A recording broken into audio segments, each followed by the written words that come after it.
रजरे संपर्क को रक्ताक्त करी स्वामी साजिला शैतान दुनिया देखिला घरे कलीर करुण परिणति जुआईर कटुरी चोटरे सासु और स्त्री गुरुतर केन्दुझर जिला सोसो थाना अंतर्गत बालीबरई पात्र साहिर हरकृष्ण नायक घरई कलहरु उत्तेजित होई निज स्त्री और सासु को एक कटुरी रे हाणी देबारु स्त्री गौरी पात्र और सासु श्रीमती पात्र गुरुतर होइछंती।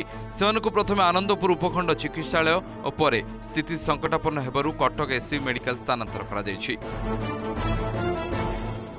झगड़ा झाटी छुआ ना थाना केस करते विदेश पड़ेगा स्वामी खाई देने से छुआ नहीं जाते छुआ आनते गले देने छुआ आनते गले देने थाना केस कला छुआ जाके आनला आसिक राति से छुआ झगड़ा झाटी थाना को गले थाना को भी जाती सागर जहाँ लेखा पढ़ा है मिशीजुटी है घर को आसिले घर आसिक आम घर को गले मत भात दे मुझे खाई जिमी गाड़ी मुझे भात देनी से खाई गले से गाड़ी गले आम शुचे 11टा 12टा राति जाम थाना वाला उठे नहीं घर पहुँचला तो देखला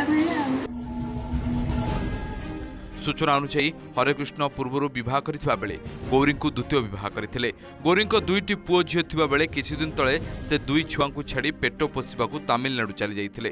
सेठरे फेरिबा परे छुआ को नै उभय हरकृष्ण और गौरी मध्य गंडगोल होइथिला। सोसो थाना रे समाधान भी होइथिला। तेबे गतकाली राति रे पुणी थरे स्वामी स्त्री मध्य झगड़ा उग्र रूप नैथिला जहा फल रे स्थिति एबे संगीन होइछि।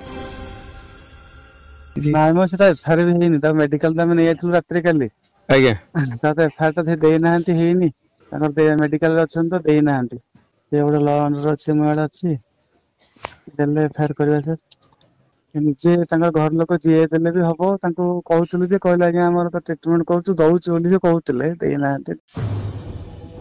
आनंदपुर मुना सिंह रिपोर्ट ओटीवी।